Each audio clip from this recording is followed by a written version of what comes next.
Fala, bonitinhos e bonitinhas, belezinha? Doug aqui, mais uma videoaulinha essa semana. Rapaziada, é o seguinte, nós finalizamos o segundo bimestre, né? Entramos hoje nas matérias do terceiro bimestre, certo?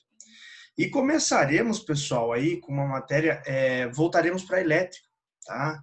A gente poder, praticamente aí a gente termina esse bimestre a nossa eletrodinâmica, tá? E aí, a partir disso, para o próximo bimestre, falta apenas da parte de eletricidade, da eletricidade e magnetismo, vai faltar apenas o magnetismo para a gente fechar no quarto bimestre, beleza? Então, estamos aí dando os passos finais, né, no terceiro ano de vocês, legal? Então, gente, para a gente iniciar hoje a nossa aulinha, rapaziada, vamos falar a respeito de uma coisa que, na verdade, a gente está meio que acostumado já a falar, a gente está acostumado a utilizar em circuitos elétricos, mas não de maneira tão direta, né? Que é a parte de geradores elétricos, certo, pessoal? Então, como é que funciona esse negócio de gerador elétrico e assim por diante? Vamos começar a explicar isso aí para vocês. Primeiro, o conceito, né, de gerador elétrico, o que é um gerador elétrico. Claro, a gente já estudou isso ano passado, né? Muitos de vocês estudaram isso comigo, inclusive, né? E o que eu disse para vocês ano passado, repito hoje. O gerador elétrico é um dispositivo de energia, gerador de energia elétrica, mas que ele vai pegar uma energia que não é elétrica e transformar em uma energia que é elétrica. Como assim, Doug? Vamos dar exemplo aí. Um exemplo mais simples que a gente está acostumado no nosso dia a dia, pilhas e baterias, pessoal. O que as pilhas e baterias são? Nada mais do que reações químicas, né? Você tem lá compostos químicos dentro daquela pilha, né? Ah, pilha de lítio, por exemplo, né? Bateria de lítio, perdão, que é a do celular. E acontece o que ali, pessoal? Acontece uma reação química e essa reação química gera energia elétrica. Então, eu vou pegar a energia de uma reação química e vou transformar ela em energia elétrica, né? Por exemplo, as hidrelétricas, que transformam o movimento das águas, né, da queda das águas, em energia elétrica. As termoelétricas ou as termonucleares, certo? Que utilizam a energia da temperatura da água e transformam esse calor em energia elétrica. Marés, movimento das águas no mar, transforma-se em energia elétrica, né? Marés é uma das energias mais limpas que a gente tem. Energia solar, que muitos pensam que é uma energia bem limpa, mas não é, pessoal. A produção das placas solares é bem suja, tá? Então, assim, tem uma poluição razoável aí associada à produção aí de energia solar. Mas o que é energia solar? Eu estou recebendo energia do sol, transforma essa energia em energia elétrica. Energia eólica, que eu acho que de todos esses tem aí a mais limpa possível, é a energia eólica, né? Que basicamente pega a energia dos ventos e consegue transformar em energia elétrica, tá certo? Então, assim, o que é um gerador? É qualquer dispositivo que transforme, converta a energia não elétrica em energia elétrica. Beleza? Tranquilo, né? Então, a partir disso, pessoal, a gente tem que pensar em algumas coisinhas aqui que são importantes. A primeira delas, gente, claro, no fato de transformar a energia de qualquer tipo em energia elétrica, né? Isso aí é o que a gente está discutindo até agora, mas no fato de que os geradores reais, os geradores da vida real, eles perdem parte de sua energia neles mesmos. Como assim eles perdem parte de sua energia? Isso aqui é super importante para o nosso conceito. Gente, a gente vem utilizando na eletricidade geradores que a gente chama de geradores ideais. Como assim ideais? Bom, eles funcionam sem nenhuma perda de energia. A gente utiliza eles geralmente nos nossos circuitos sem perda de energia. Eles vão produzir energia diretamente ao circuito, sem perder nada para eles, tá? Os geradores reais, os geradores de verdade, eles não funcionam assim. Como assim não funcionam? Ué, só você pensar no teu celular. O que acontece com o teu celular quando você utiliza ele de maneira constante por muito tempo, né? Por exemplo, você pega um joguinho lá, rapaziada que é fã do Free Fire aí, Pokémon Go, essas coisas mais pesadas, né? O celular, até se você ficar muito tempo assistindo vídeos, alguma coisa assim, você começa a perceber que o seu celular começa a esquentar, né? E o que está acontecendo aqui? Bom, ele está usando a energia da bateria e a bateria por si só está perdendo energia para ela mesma. Só por ela estar funcionando, tá? Ela vai perder energia para ela mesma. Então ela vai esquentar. Geralmente as baterias, pilhas, enfim, os geradores, né, gente, perdem energia pelo efeito Joule, tá? Geralmente, aí, na maioria das vezes, é por efeito Joule, raramente é por outro efeito. A maior parte da perda de energia é por efeito Joule. E por isso, pessoal, a gente faz uma representação disso. Como assim? Bom, vamos lá a como que ele vai entrar nos nossos circuitos elétricos. O gerador, pessoal, ele entra no nosso circuito elétrico por esse símbolo aqui. O que é esse símbolo? Ele é o símbolo de um gerador ideal, né? Aqui, ó, um gerador ideal. Certo? Se eu tenho só isso aqui, opa, escorregou ali minha mão, mas vocês entenderam que é ideal. Se eu tenho só esse cara aqui, eu tenho só o gerador. Tudo bem? Ele é um gerador ideal. E a gente diz que dentro desse gerador nós temos uma resistênciazinha Rzinho interna lá, ó, resistência interna. O que é essa resistência interna, Doug? Quer dizer que quando o cara vai montar um gerador, ele coloca do lado do gerador uma resistência nele? Não, né, gente? Não é bem isso, tá? A resistência interna que tem ali, ela tem a intenção de representar como que esse gerador vai perder energia para ele mesmo, tá? Então, assim, sempre associado a um gerador, vai ter uma resistência interna. Não é que o cara, quando vai criar, põe uma resistência interna. Se desse para tirar essa resistência interna, ele nem ia colocar, né, cara? Porque não faz o menor sentido você colocar uma resistência interna em algo para fazer ele perder energia, sendo que seria melhor se ele não perdesse essa energia, né? Tá? E outra coisa, pessoal, bem importante aqui é o conceito de força eletromotriz. O que é a força eletromotriz ou FEM? Tá? A força eletromotriz, pessoal, é a diferença de potencial produzida pelo gerador de maneira total. Como assim, professor? É uma força? Não, não é, tá? Antigamente achava-se que a palavra força simbolizava bem, mas hoje em dia a gente sabe que não é uma força, tá? Tanto que a grandeza é medida em volts, tá? Ela é medida em volts. O que é volts? É potencial, né? Diferença de potencial. Então ela não é uma força, ela é uma diferença de potencial, tá? Que diferença de potencial é essa? Vamos raciocinar aqui, gente. Ó, isso aqui é a equação característica de um gerador. Vamos aos termos que nós temos aqui. Tá? Pessoal, U é a DDP, a diferença de potencial. Útil ao circuito. Como assim útil ao circuito, professor? O gerador serve para gerar diferença de potencial para um circuito, certo? Então, esse U é o que vai ser gerado e enviado ao circuito. Tudo bem? E, ou Epsilon, né, é a força eletromotriz, é o total de diferença de potencial produzida. Por que total, pessoal? Porque o útil não é o todo produzido, tá? O útil é o que é enviado para o circuito. Do total, eu vou perder um pouquinho, eu vou dissipar um pouquinho, ó, dissipada na resistência interna do nosso gerador. Então, o que está acontecendo aqui, gente? Vamos com calma aqui. Eu estou dizendo para você o seguinte, ó. Eu vou lá e eu produzo um total de diferença de potencial, tudo bem? O que é esse total? Né, ele tá sendo, esse gerador está sendo lá colocado num circuito elétrico, tá? Ele vai ser o que é útil, o que é enviado ao circuito, mais o que é perdido dentro de mim, né? Então, eu vou chamar de o útil mais o dissipado, tudo bem?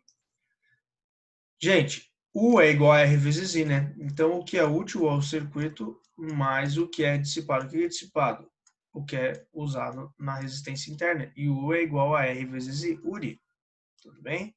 Se eu passo o R vezes I para lá subtraindo, eu fico com U igual a E menos RI. Então, essa equação, ela nada mais é do que uma equação de conservação de energia elétrica, tá? Eu estou falando que o meu gerador vai produzir um total, que a gente chama de força eletromotriz, E, tudo bem? E aí, o que vai acontecer?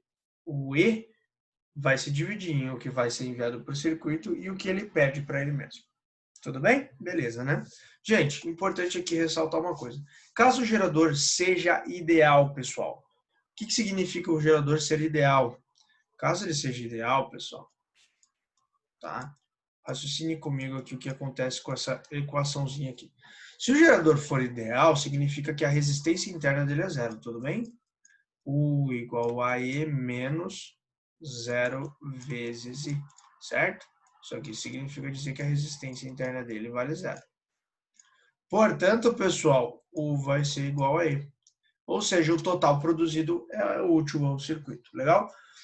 Doug, na maioria dos exercícios é o que aparece, né? Veja, quando ele montar o circuito para você, muitas vezes ele vai utilizar o gerador ideal. Portanto, você não precisa ficar se preocupando com isso.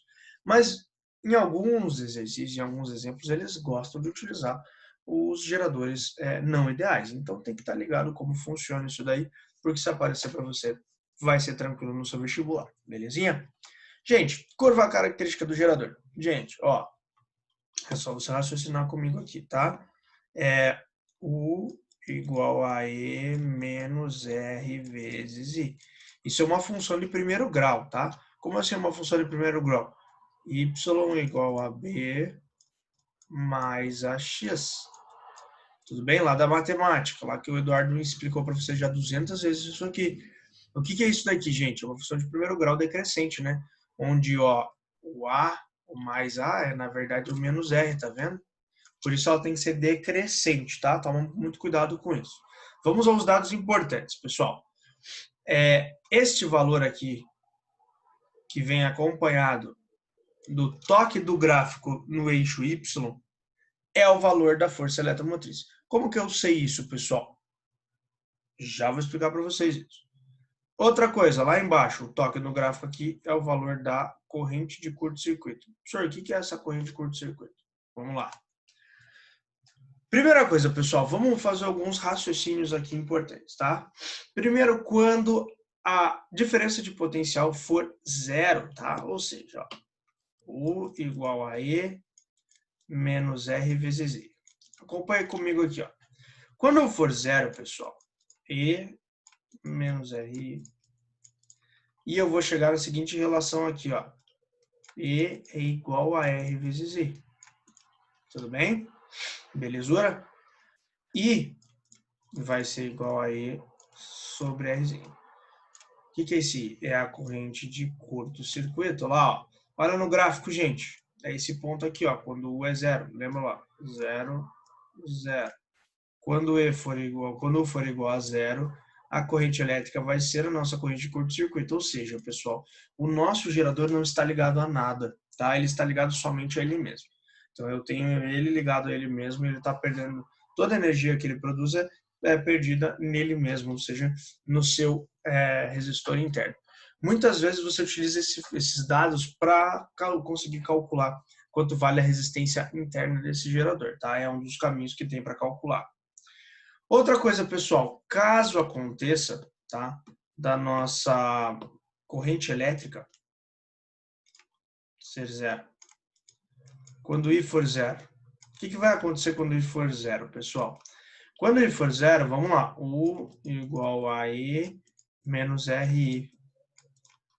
U vai ser igual a E, né, pessoal? Ou seja, ó, quando a resistência interna for zero, U vai ser igual a E. Então, esse valor aqui, ó, que acompanha o toque do gráfico, vai ser sempre a força eletromotriz. Tudo bem? Tranquilo, né? Sem grandes estresses.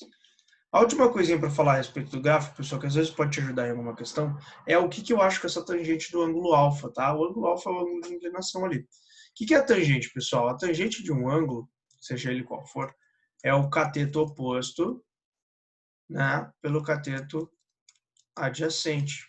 Legal? Então, nesse caso, pessoal, a tangente do ângulo alfa vai ser o cateto oposto, que é E, sobre o cateto adjacente, que é I. O que é E sobre I? É R, né? Portanto, pessoal, quando você tiver aquele ângulo alfa ali e você calcular a tangente dele, você vai achar diretamente a resistência interna deste circuito, tá? Então, assim, desse gerador, perdão. Então, assim, é bem importante, às vezes, você lembrar disso. Não estou falando que isso vai te ajudar sempre, tá? Mas, às vezes, te agiliza alguma continha na prova, ou pode acontecer dele dar só o ângulo e pedir para você achar a resistência interna? Pode, né? Isso, em teoria, pode ser cobrado, tá? Você tem que raciocinar ali e pensar em como você vai achar essa resistência interna. Então, é mais uma arma que eu tô te dando. Não acontece muito de cair isso diretamente dessa forma, de você ter que achar resistência interna, mas pode. Então, fica sempre bem ligado aí. Pessoal, para a gente fechar nossa aulinha de hoje, vamos conversar sobre a associação de geradores. O que é a associação de geradores? Basicamente, pessoal, é o que a gente vem feito. A gente fez já com resistor e com capacitor, a gente vai associar os nossos geradores. Como que a gente associa geradores, pessoal? Em série, ou em paralelo, ou associação mista. Tudo bem? É o de sempre.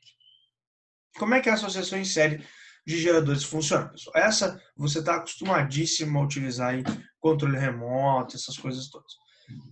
E não, controle remoto não é associação em paralelo, já vou explicar o que é. Veja, gente, a associação em série nada mais é do que eu colocar um gerador conectado ao outro, polo positivo conectado ao polo negativo, e assim por diante, para fazer a corrente elétrica ter um caminho só no nosso fio, tudo bem? Então, como, por exemplo, né, vamos pensar em circuito antes e depois a gente faz a aplicação, na figura lá embaixo, ó, eu tenho o gerador 1 aqui, associado ao gerador 2 aqui, associado ao 3, associado ao 4 e assim por diante, tá? Então, 1 funciona como força eletromotriz 1, tem uma resistência R1, associado a um 2, que tem uma força e assim por diante. Vai passar uma corrente elétrica sobre ele. Oh, meu Deus. Gente, bem importante. Na vida real, o que isso significa? Eu vou colocar uma pilha atrás da outra, tá? Mas cuidado, não pode ser... eu tenho que colocar polo positivo junto ao polo negativo, tá? Eu não posso colocar positivo com positivo, senão não vai correr corrente. Tranquilo? Gente, o que vai acontecer aqui? Vai correr a corrente elétrica por aqui e ele vai ligar aquela lâmpada que está conectada nos cabos. Tranquilo, né? Sem estresse. Por que eu uso associação, pessoal?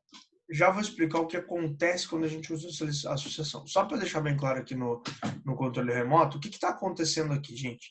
Como é que a gente geralmente tem a situação no controle remoto? Nesse caso que está aqui, ó, a gente tem a seguinte situação. Eu tenho uma pilha que está assim e outra que está assim, ó. Tá? O que eu tenho aqui, gente, é uma plaquinha. E aqui eu tenho os fios do circuito, que vão para o resto do controle. Tá vendo? Então, o que está acontecendo aqui, gente? Aqui, a gente coloca as pilhas ao contrário de propósito para fazer o quê? Para que eu tenha uma corrente elétrica que flua de maneira direta. Ou seja, é uma associação em série, tá? O que nós temos aqui, nessa região aqui, é uma plaquinha que vai conectar as duas pilhas e fazer com que elas estejam ligadas em série, tá? Tá, professor, mas e aí, o que acontece com a associação em série, então? Gente, para associar em série, a gente vai fazer o que a gente sempre fez. A gente vai achar um equivalente para a associação. Ou seja, eu vou pegar toda a minha associação, todos os meus geradores, e vou transformar em um só, que tem o mesmo efeito de todos aqueles que estão conectados lá, tá? Então, nesse caso aqui, o que eu tenho? Eu tenho 4 geradores conectados em série, tá? Então, eu tenho 1, 2, 3 e o 4. O que eu vou fazer? Para achar a associação, ou seja, o equivalente da associação, eu somo. Somo o quê? Somo a força eletromotriz de cada um e somo a resistência interna de cada um.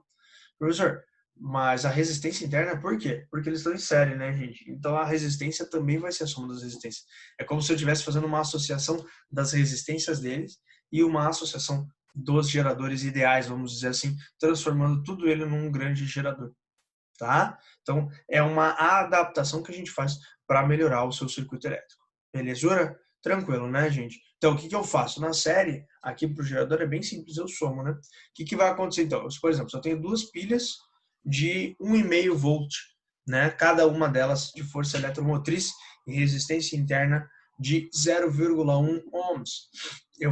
É a mesma coisa do que ter uma só, né? Se elas estiverem associadas em série, de 3 volts, porque cada uma delas tinha 1,5, né? 1,5 mais 1,5, 3, e de resistência interna 0,2, porque cada uma delas tinha resistência interna 0,1 ohm, passou a ter, então, se eu tenho duas, né, eu vou ter 0,2, porque eu vou somá-las. Tudo bem? Tranquilo, né, gente? Não tem muito segredo. A associação em série funciona parecido com a associação de resistores, tá? Agora, a associação em paralelo, eu preciso fazer uns comentários a respeito dela. Por quê, pessoal? A associação em paralelo, ela tem um problema muito sério na relação, que é quando o gerador é associado em paralelo, ele tem que ter a mesma força eletromotriz, tá? Como assim a mesma força eletromotriz, Doug? Bom, o que acontece aqui, gente, é que se um gerador tiver uma força eletromotriz menor do que a do outro, esse segundo gerador, que tem força eletromotriz menor, ele vai funcionar como um receptor. Como assim, Doug? Se eu pego uma pilha que tem 3 volts e associo em paralelo com uma pilha que tem 1,5 volt, a pilha que tem 3 volts vai tentar carregar a pilha que tem 1,5 volt. Até por isso é perigoso de você, em alguns circuitos elétricos, usar pilhas mais antigas, tá? Porque você pega uma pilha nova e uma pilha velha, aquela pilha velha já está descarregada, ela não produz a diferença de potencial que deveria produzir, acaba gerando um problema no teu circuito. E essas pilhas, elas não são carregáveis, recarregáveis muitas vezes. Então, o que vai acontecer, gente? É bem possível que você acabe estourando uma das pilhas, né? É bem perigoso, então tome muito cuidado, tá? Bom, o fato é o seguinte, primeira coisa, eles têm que ter a mesma força eletromotriz aqui para estar associados em paralelo, tá? Então, se não tiver a mesma fim, já sabe que não vai dar certo a associação, tá? Tá, e aí, o que eu faço? Bom, a força eletromotriz, pessoal, equivalente é a mesma força eletromotriz produzida por cada um deles. Isso óbvio, né, gente? É paralelo mesmo a DDP. A gente já discutiu sobre isso inúmeras vezes a respeito disso, né? Quando a gente falou de associação de resistores em paralelo, de capacitores em paralelo, de geradores, não ia ser diferente. Então, o equivalente vai ter a mesma dos nossos geradores, óbvio, porque é tudo igual. E a resistência equivalente, gente? A resistência equivalente é bem importante aqui, ó, porque você tem 3 resistores associados em paralelo. Nesse caso, né, gente, você poderia ter 20 resistores associados em paralelo. Então, né? E aí, Doug, o que acontece? Bom, resistência em paralelo, pessoal, a gente fazia o produto pela soma, né, quando a gente tinha duas, ou a gente fazia a soma dos inversos quando a gente tinha vários, né? Certo? Aqui eu já deixei mais explícitozinho, porque o que vai acontecer? Geralmente essas resistências internas elas são iguais. Então, o que eu faço? Eu pego, para achar a resistência equivalente, eu pego um resistor, né, o valor de um deles, e divido pelo número deles. Então, por exemplo, tá? Eu tenho 3 pilhas, cada uma delas ali com 1,5 volt, tá?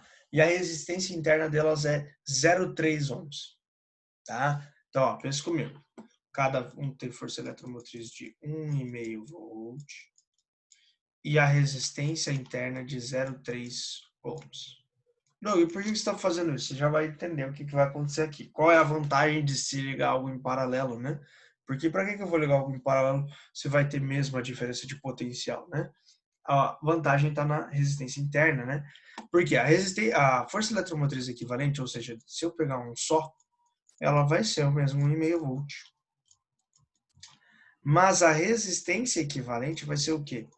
Ela vai ser uma das resistências dividido pelo número delas. Se eu tenho, por exemplo, 3, eu vou ter 0,1 ohm.